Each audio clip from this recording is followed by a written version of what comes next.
Welcome back to NYU Grads Daily Podcast, everyone. It is Wednesday, November 1st, starting the month fresh with the FOMC Fed Rate Decision Day.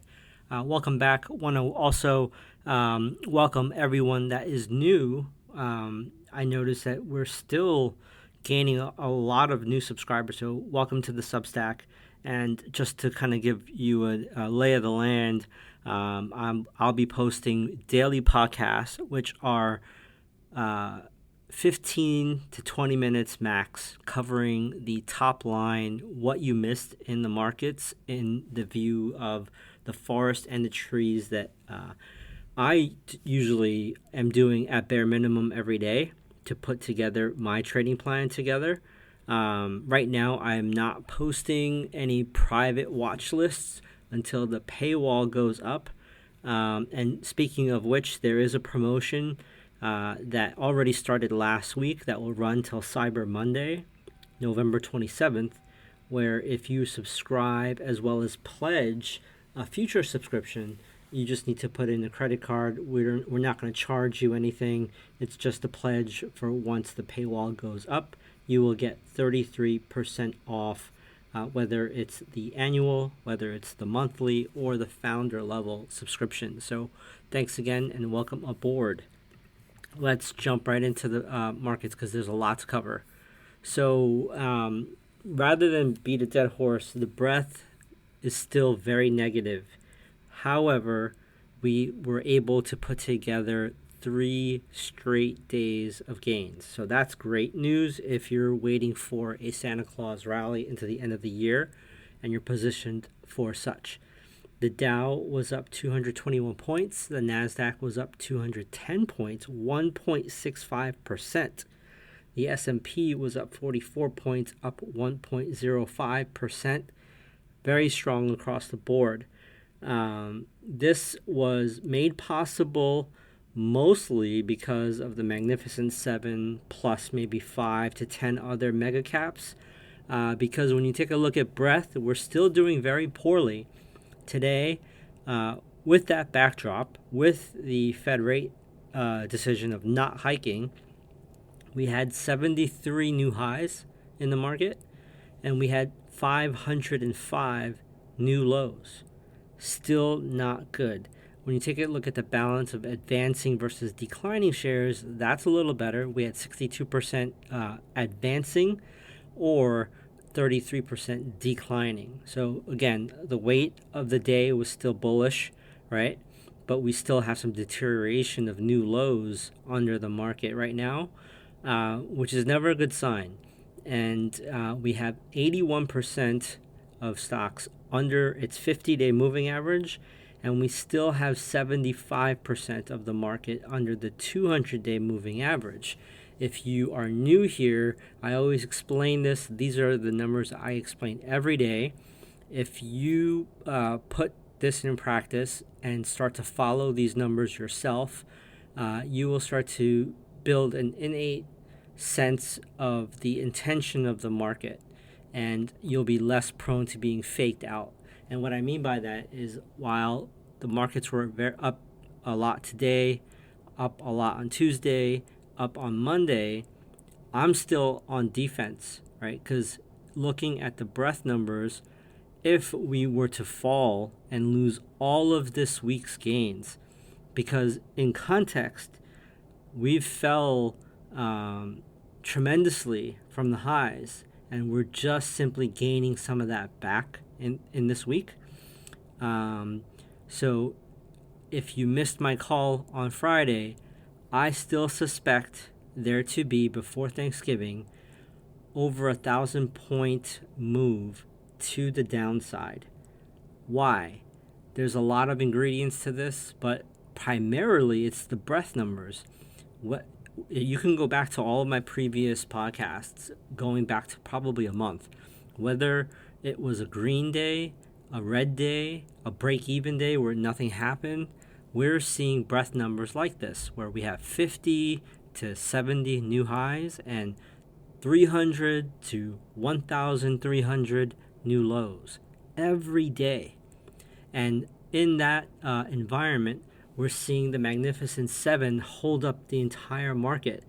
Just last week, Microsoft was the only Magnificent Seven above its 50-day moving average. We're doing a little bit better now, but these are the type of things that I look for to see what the real intention is of the market. And before last week, we were starting to lose financials. So that was not looking good either. Now, if you take a look at the transportation index, that also has been crushed. We're talking about thousands of points on the transportation index. And that is a indicator of where the economy is going, because that's how goods get to your door. Whether it's train, plane, automobile, all the way to the last mile to your doorstep. But taking a look at the overarching leaders of the day, you had Microsoft up 2.3%. You had Apple up 1.8%. They report after the close on Thursday. You had Amazon almost up 3%. Google up 1.8%. Meta up 3.5%. Then you had NVIDIA up 3.8%, but a lot of semiconductors were very bullish today. You had AMD up 9%. Intel up 2%, Qualcomm up almost 2%. Then you had other supporting cast in technology like Adobe up 2.3%, Oracle up 2.25%. So that did a lot of the heavy lifting in the rally. When I take a look at the sectors today, every sector was green. The leading sectors to the upside were communication services, technology, and then utilities, all up north of 1%. I guess the group or sector that was least up was consumer, defensive, and energy. If you were to overlay the prices of indices and yields, there was a direct inverse correlation today. Yields closed at the low of the day, like at 4.7, I believe. Let me just search it real quick in real time. And the market closed near the highs of the day. So the U.S. 10-year Treasury closed at 4.71 percent or 4.79. It's at 4.71 now. So that relief valve of lower yields definitely was a tailwind in the sales of the bull. If you recall, I mentioned the ingredients that I need to see for an end-of-year Santa Claus rally are a few. Number one, you have to see breadth improve. We have to start seeing 500 new highs. Or maybe not 500, but at least more new highs, like let's say 100 new highs and only 10 new lows. Until we start seeing that, I'm not going to feel comfortable with any of these rallies. I think they're going to get sold into as we approach the moving averages above us. We also need to see a very big rally in the Magnificent Seven.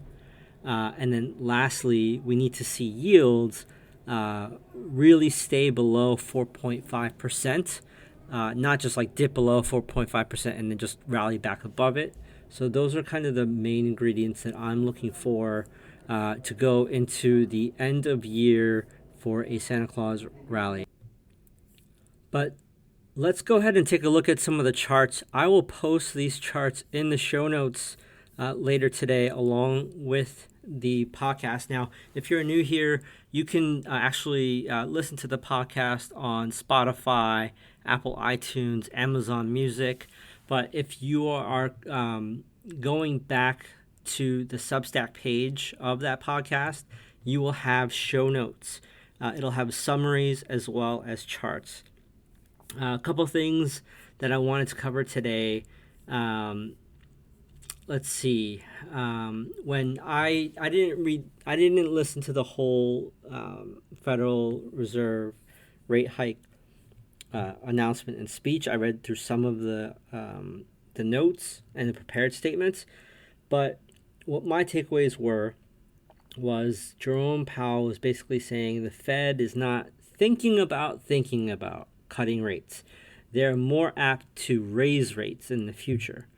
That's number one. Number two, they view that we are all still making too much money. There's still too many jobs, and they want to see basically a larger slowdown to get inflation down, right? Like, how sick is this, right? Like, he doesn't want to see, obviously, for us to do well, because if we spend more, make more, buy more houses, buy more cars, all of these things start to increase in price and inflate. I saw an interesting stat by Lisa Ann Saunders from Charles Schwab on X. I'll post this grid or Excel spreadsheet type grid here, but it basically assumes that the Fed is done hiking and what typically will happen moving forward if it's the last rate hike, whether it's 6 months later or 12 months later after the last rate hike. And it goes by date all the way to August of 1929, before the Great Depression, all the way to 2018, which is the last cycle where they stopped hiking rates and started cutting. And then it also shows subsequently after what happens, when is the first rate cut after that last rate hike. Quite interesting. It gives you kind of the S&P 500 performance. Most are negative. The average across the board is negative 0.4% after 6 months. And after 12 months, the average is 1.8% after 12 months. But that doesn't tell the whole picture, because it's taking an average, but some of these, how should I say, the mean is huge. Like, you have August 1929, 6 months later, the S&P was down 17%. Yeah, you could average it out over 100 years, and you might have a 0.4% gain or loss. But if you were living in 1929, you're losing 17% of your money 6 months later.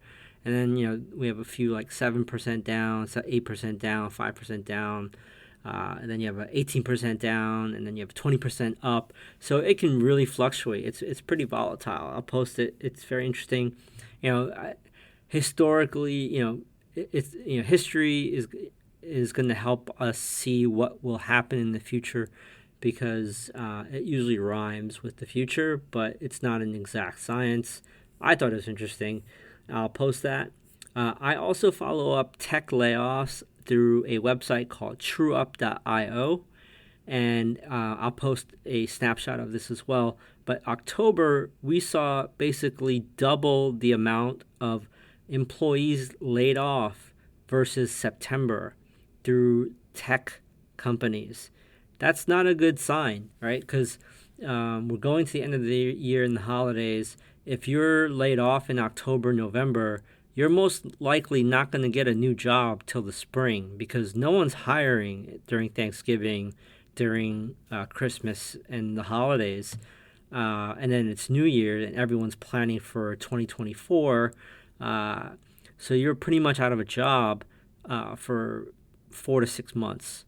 And what's alarming is that through June through September, it was fairly consistent in the number of employees let go. It was like bouncing around. June was 15,000.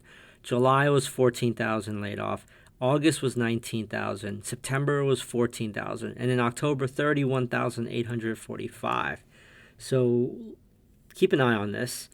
And then I just have a few charts I wanted to kind of really quickly thumb through, and I'll wrap up. So if you take a look at SPY, which is the SPY index for the S&P 500, we had a massive bullish basing pattern, potentially a cup and handle, that started back in November of last year. And that broke down. It tried to break out in May, and then it failed. And we actually broke down the handle. Like, the handle is destroyed. But we are now back testing to the upside, possibly the handle. There's like a channel that I'm watching that consisted of that cup and the handle of the cup and handle. We may backtest the 50, which is like right in the middle of that handle. But if we fail here on the SPY, we're gonna backtest this trend line that terminates at like 400, and if that breaks, we can easily go down to 340 from here, per my eyes. So that's not looking too great. So Apple really needs to perform here on Thursday after the market close. Apple itself, it was flirting with a trend line that goes back to the .com crash recently, and that coincided with its 200-day moving average, so it defended. It's trying to rally back up to the falling 50-day moving average. It's done this 2 times already since the summer, and it usually what happens is it'll pierce through the 50-day moving average, look like it's going to break out, and then it'll just fail after a few sessions. So we may do that again for the 3rd time here. So earnings, I expect them to beat on Thursday because they always beat low expectations. We may rally and pop Friday, and then who knows, maybe Monday it gets sold off.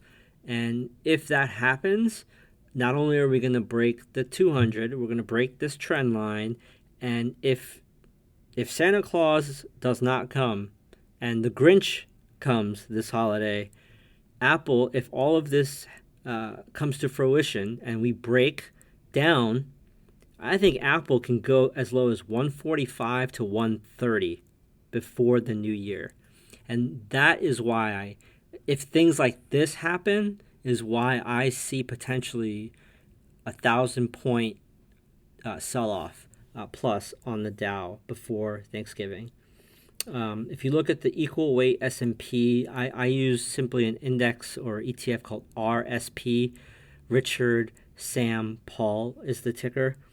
This balances out the S&P 500, so it takes away the overweight of the Magnificent Seven out of it, and it's not looking as good as the S&P 500. We're in a range here where if we break below 130 on RSP, we're potentially going to break a very long-term wedge that goes back to 2007, 2008 financial crisis. If we break that, and again, this is all part of my thesis that if we don't rally into the end of the year, we're either going to have a Santa Claus rally, or we're going to drop over 1,000 points in one day. And then it'll just continue to sell off to the end of the year. If that happens, I could see RSP going from where it's at now, 136 to 70 in very quick order, because there's nothing underneath it to support it. If you look at the same difference, but QQEW, which is the equal weight NASDAQ, it's not in the tight of a range or a balance area, but we are now testing the great financial crisis trend line. So if we break this trend line on QQEW, that's not good news either. And the other podcast, I kind of covered the S&P 500 over the VIX. So if this goes higher, that means the S&P is rallying or the market's rallying. If it goes lower, that means the VIX is winning. It looks like we are setting up a pretty big top on this, which is not good for bulls.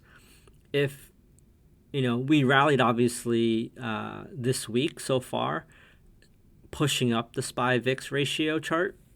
But if we start to sell off here and we break this top of this ice cream cone, and then we break 148 below us, who knows where this can go for this year.